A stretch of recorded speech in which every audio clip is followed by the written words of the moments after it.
guard, we're going to start off with, the half guard is such a dynamic position, so many options, and we spent some time on it in the past couple of months, just going over attacking a little bit lower, going more for the deep half guard.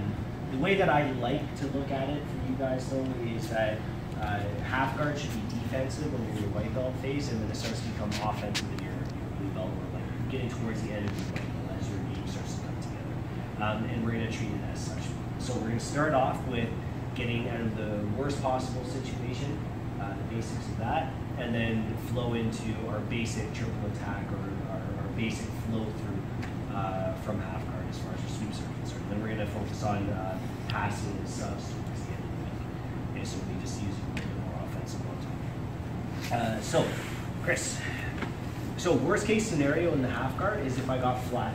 So in competition, you actually get an advantage for this, right? So essentially a half point, even though none. So worst case scenario was that he was passing my guard, I was able to trap his leg, but he flattened me out. Or I was trying to sweep and he stuffed my leg. Or he tried to slide across from side control to mount and I stuffed the leg. You know, whatever happened. But this is bad for me. He has flattened me out and has full control. So the big problem here is my hands. Like, I'm not going to be able to do very much with him if I can't get some separation between the two of us. Also, if I didn't have my hand position, it includes my underhook. So if I have an underhook, this would be a little bit different. This still wouldn't be ideal, but I can work with this. But I can't do much, can't do much with this. Like, if it was MMA, yeah, I may want to kind of hold on to him, stop the strikes from happening, and just kind of tie him up from here. But this isn't MMA right now, so we need to be thinking about our hand positions. Now, the worst thing that you can do is just try and jam your hand in front, because you'll just grab onto it for a key lock or something. Or a big mistake is to try and drag your arm back in, and then now you're stuck in the arm triangle.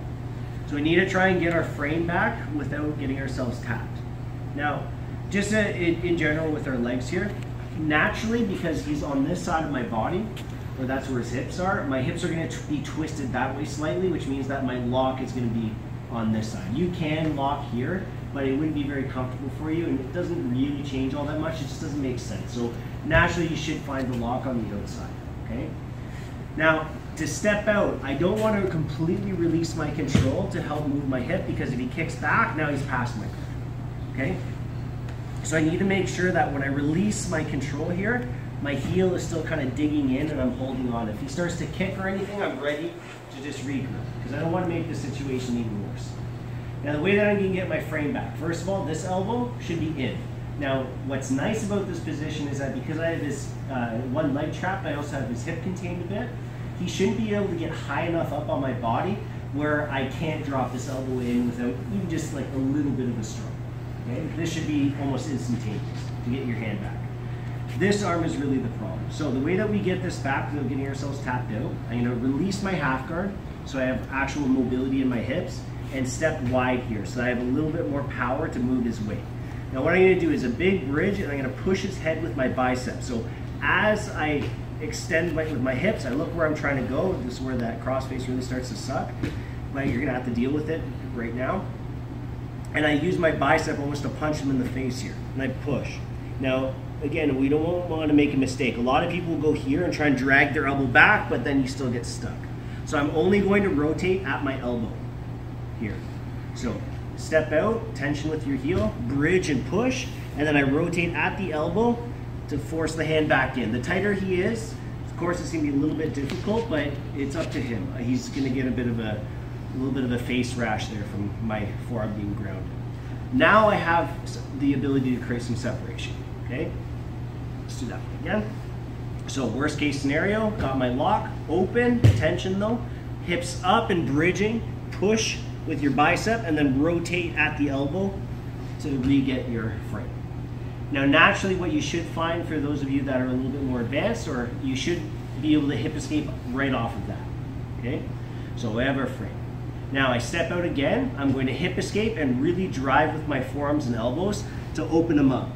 Now this knee here is going to slip through the hip, so my upper leg through the hip, and then it slides up to the shoulder, and then now what we should have is our basic 4 points. Okay, so 4 points, one knee at the shoulder, one hand at the shoulder, blocking the cross face for the third one. And then the one that's the most neglected is this bottom leg. Okay, now with the 4 points, I want to think elbows touching my knees. So if when I hip escaped, so I got my hand back, when I hip escaped, if his leg is back and I'm like this, I don't want to overextend on this bottom leg here. Okay, if I'm too deep here, if he's able to use my knee here, he can flatten me out. But even if he doesn't flatten me out, and he just pinches his knees here at my hip, he's completely killed my hip mobility. So this is where you feel really stuck.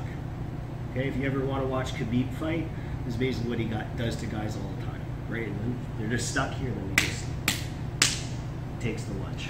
Okay? So from here, okay?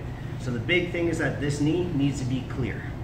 Now within the 4 points, the basic idea as far as the basics, okay, is that I should be able to close my guard at any point. So from here, all I should be concerned about if I feel either like I need to, or if I feel like he's moving around too much or I don't feel comfortable, is just to get my foot to the hip and then just pop through and close. Now if he is sitting back on your heel a bit, where it feels like you're stuck, you have your grips, just pull him up, and then now you should be able to kick your foot free. Okay, also just in the general, if I just try and kick my leg, sorry buddy, come up a bit, just protect you, just kick, and you should be fine. Okay, sometimes, yeah, you'll get a little bit of a speed bag action, but that's his problem, not yours.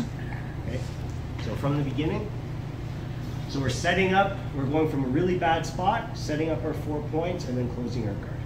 So this elbow down immediately, step out, but tension with the heel, big bridge, reaching, pushing with the bicep, and then rotate back in. Now if he lets go of you, fantastic. I'm already in place, okay? But if I get flattened out again, I have to hip escape again. Hip escape, driving, this knee slips through the hip, up to the shoulder, watch your partner's chin on the way up, and then just trying to stay nice and tight here, okay? And then from here, just whenever you feel like it, kick, foot to the hip, turn, and close. Essentially with the half guard, guys, especially in the beginning, you just want to treat it like side control, both top and bottom. The guy on top is trying to dominate, be heavy, crush, nasty with the crossface. You're going to be doing a good job on top. Partner on the bottom, if you're trying to get out, create separation, try to get onto your side, and working from there, you're also doing a good job. Okay? Let's work on that, and then we'll go through our basic triple. Okay? Let's go.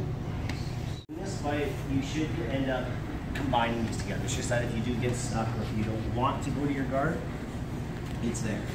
So when we do this, bridge, rotate, I can just hip escape right off that and go straight to my 4 points. Okay, so you can just be doing that. Most of you are already starting to do that, but it's just if he does re-flatten you out and you have your frame, then you know how to hip escape and get out of the position. Okay, so our basic 3 sweeps here. First one is, like, the big thing about this is that my first attack is my ideal. If I can take his back off of half guard, fantastic, right? That'd be ideal. But it's based on what kind of resistance and what happens to the guy on top, how he's fighting you. So what we're gonna do to set this up, hand on the knee, I kick and sit. So I'm creating a bridge here with my hand. The big thing that people make the mistake of is that they sit up and then they get collapsed in on because they're trying to fight for their underhook. Make your leg or your shin and your forearm one, just hold on to your knee. Just be careful that you don't catch a digit on the way through, that'd be bad. Okay? That's why I like to kind of drop it a little bit lower. Kick through and I sit tight. Biggest thing for this position is my head is connected towards the guy's chest, okay? You notice I also didn't pop my head through his armpit. So when you sit up, you want to think that you're almost angling back and circling towards his back a bit in this kind of scooping motion, right? So when I sit up, I don't sit here straight through because then I may put myself in something I don't want, okay? Tough for him to tap you from here, but still, not worth it. So when I sit up, I think about my ear kind of going towards his heart here. Hold and tight.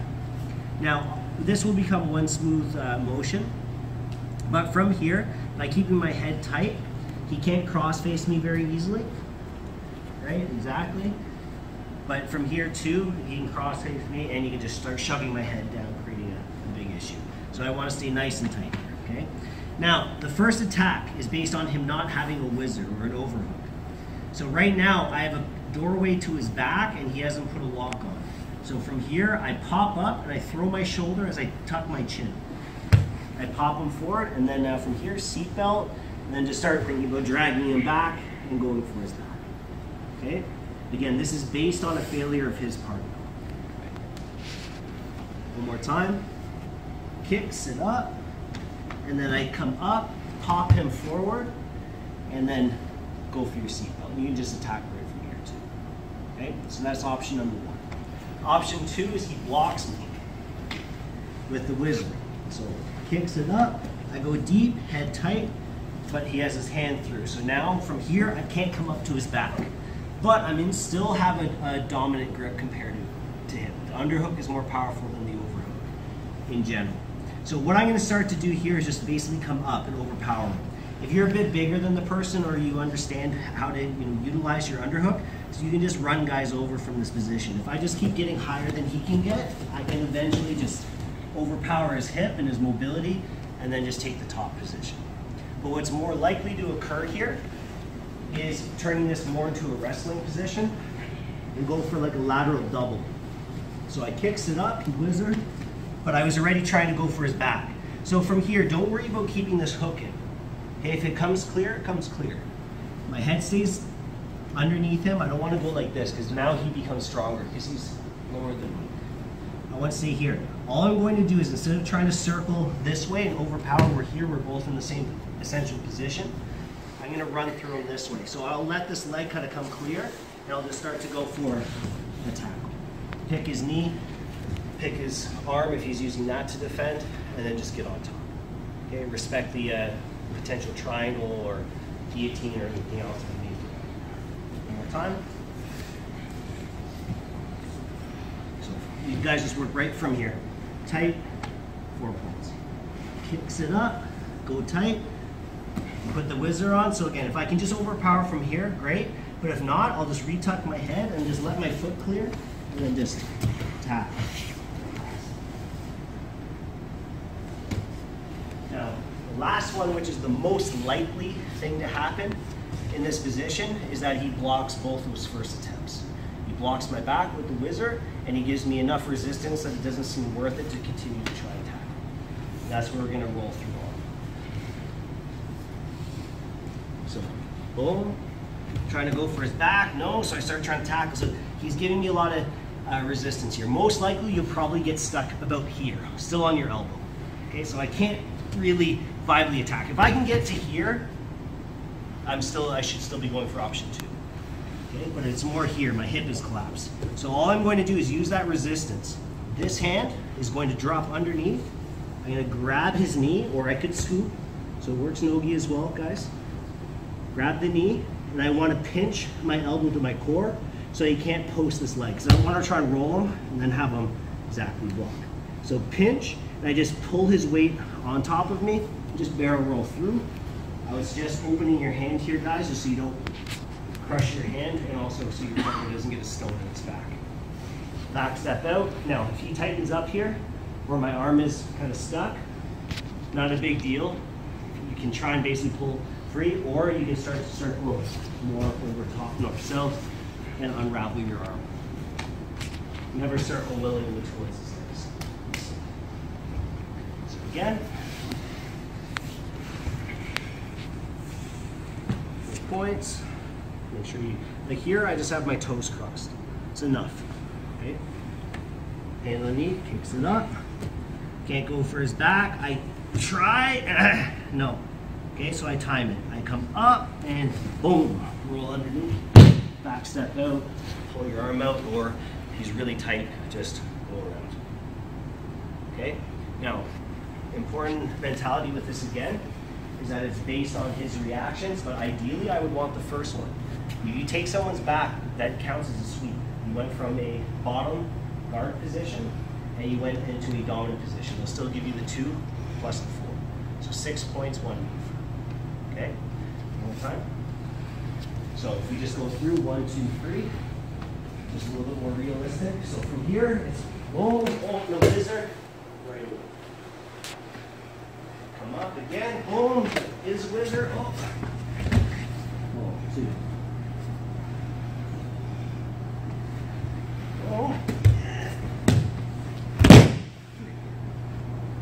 again, it comes down to anticipation and the correct responses for the resistance.